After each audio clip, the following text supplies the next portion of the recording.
Olá, olá! Eu sou Carolina Félix, advogada aqui em Portugal e no Brasil, e hoje eu vou falar para vocês sobre saída fiscal do Brasil. Carol, eu faço ou não faço a minha saída fiscal do Brasil? E quando eu faço a minha saída fiscal do Brasil? A gente trabalha muito com os clientes que moram fora do Brasil e ficam com essa dúvida, não sabem exatamente se podem ou se não podem fazer a saída fiscal no Brasil, como fazer, quais são os requisitos, e aí eu resolvi gravar esse vídeo para vocês, para que a gente converse sobre esse assunto. Primeiro ponto que eu queria que vocês prestassem atenção é o seguinte: nem sempre é possível e ou viável vocês realizarem a saída fiscal do Brasil. Então, a primeira coisa que a gente precisa ver é o seu perfil. Você vai morar em definitivo, não vai? Tem empresa no Brasil, tem centro econômico no Brasil? Como vai ser esse movimento seu migratório? Então, a primeira coisa que eu tento colocar dentro da cabeça dos meus clientes, que às vezes a gente vê na internet as pessoas falando: saiu do Brasil, você tem até fevereiro do ano seguinte para fazer a sua saída fiscal. E, na realidade, a gente nem sempre pode fazer esse movimento. Então, a gente precisa verificar se é possível fazer essa saída fiscal e como fazer. Uma das não possibilidades muito famosa de, por exemplo, você não conseguir fazer a sua saída fiscal é quando você tem uma empresa no Brasil, não tem nenhuma pessoa para administrar, às vezes vocês têm investimentos, a vida econômica, empresarial no Brasil, mesmo morando no estrangeiro, ainda mais agora, isso é muito, muito comum. Então, por essa razão, é importante analisar a sua situação. Outro ponto é quando eu fiz a minha saída fiscal. Foi no dia que eu peguei o avião, foi no dia que eu tirei meu visto, foi no dia que eu terminei o meu processo migratório e consegui a minha autorização de residência. Lembrando que, por exemplo, em Portugal, não só em Portugal, mas em muitos lugares, o processo migratório leva um tempo. Então, primeiro você tira o visto, depois você vem para Portugal, aí tem entrevista, depois chega na sua casa a sua autorização de residência. Então, a gente precisa saber qual é o marco. E tem aqueles que já estão há muitos anos fora do Brasil, nunca se preocuparam e agora eles lembraram: como que eu faço? Eu fiz a saída fiscal. Ainda é tempo de você que está há muitos anos, preste atenção nesse recado, a você que está há muitos anos fora do Brasil também precisa fazer a sua saída fiscal e é importante que vocês procurem um advogado para que ele consiga te orientar qual é o momento, como proceder, quais são as consequências de tirar a sua residência fiscal do Brasil. Então, tudo isso precisa ser analisado de forma personalizada. Mas eu vou trazer aqui para vocês os pontos mais importantes, assim, os gerais, não dá para eu falar de todos os detalhes, porque é muito extenso o conteúdo, mas não se preocupe que aos poucos eu vou fazendo outros vídeos sobre o assunto, mas eu queria especificamente trazer alguns pontos iniciais. Então, essa nossa conversa aqui é uma conversa inicial para vocês começarem a perceber o que, como, se é importante ou se não é.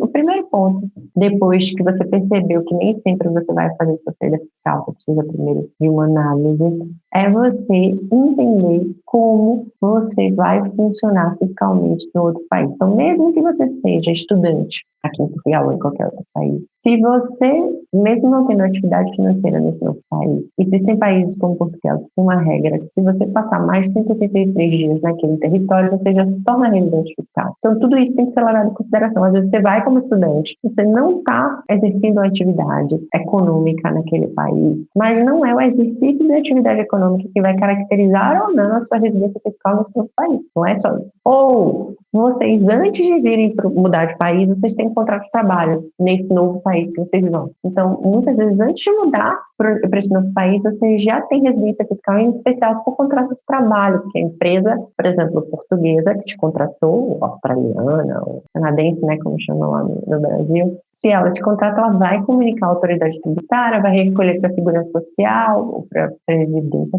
como a gente chama no Brasil. Então, por toda essa razão, você pode ter uma residência fiscal no estrangeiro diferente daquela que você acha que você tem. Então, a primeira coisa que a gente faz aqui na nossa consulta é perceber quando é que você vai se tornar ou se tornou residente fiscal naquele país. E aí a gente faz toda a comunicação. A residência fiscal, quando você tem residência fiscal em mais de um país, às vezes acontece você ter residência fiscal em mais de um país, a primeira coisa que você precisa perceber: existe acordo de não bitributação entre esses dois países? Por exemplo, Brasil e Portugal tem, Brasil e Canadá tem, Pronto. Tendo acordo de não tributação, a gente já fica um pouco mais aliviado, porque você não vai pagar imposto duas vezes, falando de uma forma leiga. Mas o que as pessoas não entendem é que pode existir um imposto, digamos assim, adicional a ser pago. O que eu quero dizer com isso? Com exemplo, fica muito mais fácil da gente entender. Eu quero dizer que, se você tem um contrato de trabalho, por exemplo, no Brasil, e você paga para aquele contrato de trabalho 10% em cima daquilo que você ganha, convertendo para Portugal, para aquela realidade, aquele mesmo salário, você pagaria 15%. Então, você sendo residente fiscal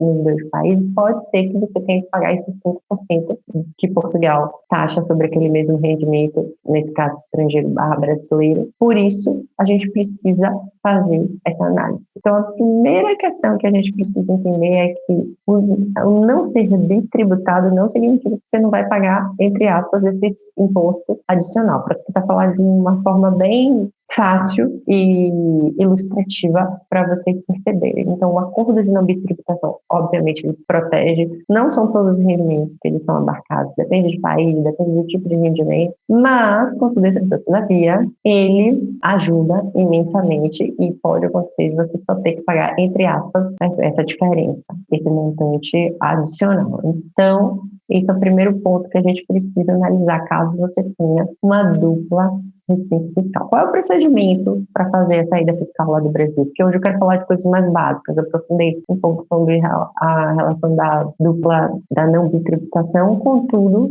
vamos voltar para assuntos iniciais. E nos próximos vídeos eu aprofundo um pouco mais. Qual é o procedimento para eu fazer essa saída fiscal? No Brasil, você tem que ter acesso ao gov.br e dentro do gov.br você faz a última declaração de imposto de renda e a comunicação de saída. Esse é o processo. Só que não é assim simples, você precisa perceber como fazer esse último, a partir de quando se você nunca declarou imposto de renda no Brasil, mesmo assim você precisa fazer a comunicação de saída. Se você já está há muito tempo fora, você precisa perceber se você vai fazer a saída fiscal retroativa e quais são as consequências dessa saída fiscal retroativa. Então, mais o processo é esse. E no gov.br, lembrar sempre de manter o gov.br atualizado, com seus dados cadastrais atualizados, para que a gente tenha um nível, por exemplo, ouro, que facilita a gente fazer todo esse processo. E o procedimento é esse, você fazer a comunicação de saída e também a última declaração de imposto de renda. Guardar esse documento, é bom guardar também uma coisa que eu sempre indico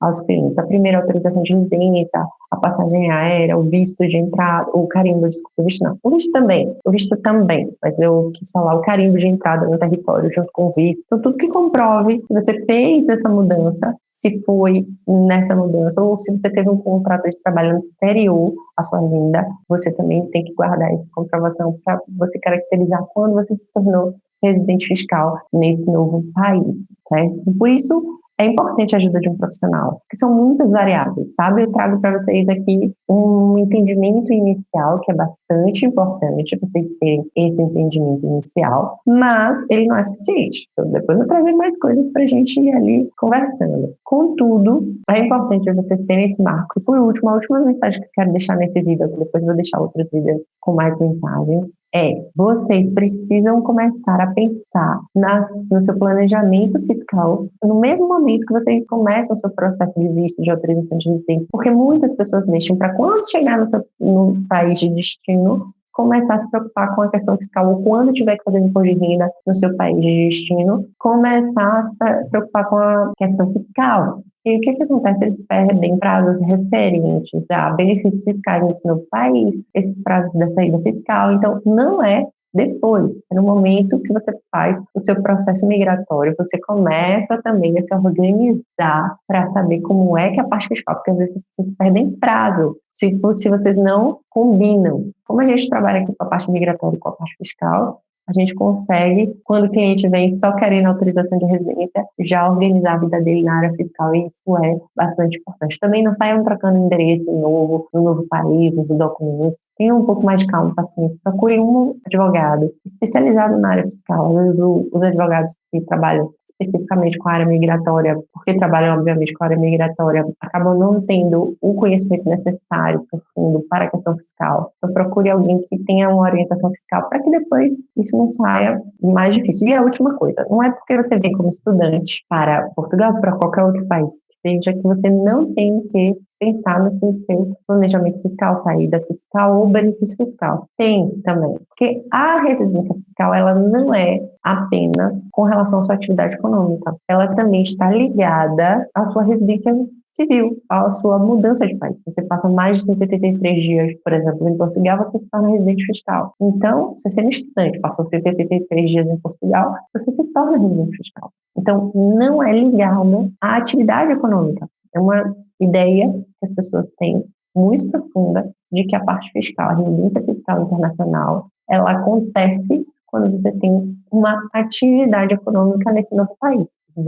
Não é só, é também, mas não é só. Por isso, vou deixar aqui, esse meu recado aqui embaixo vai estar o link para se vocês quiserem falar com a gente, 15 minutos, gratuito, tá aqui o link, a gente atende gratuitamente os clientes para a gente conhecer o caso, perceber se a gente pode atender. Então, basta marcar aqui com a gente o horário no nosso calendário, que a gente vai estar lá para atender. Vou deixar aqui também o nosso e-mail, caso vocês precisem de qualquer informação adicional. A gente está sempre à disposição e eu tenho prazer também trabalhar com isso. Espero ter ajudado. Eu sou Carolina Félix, advogada em Portugal e no Brasil.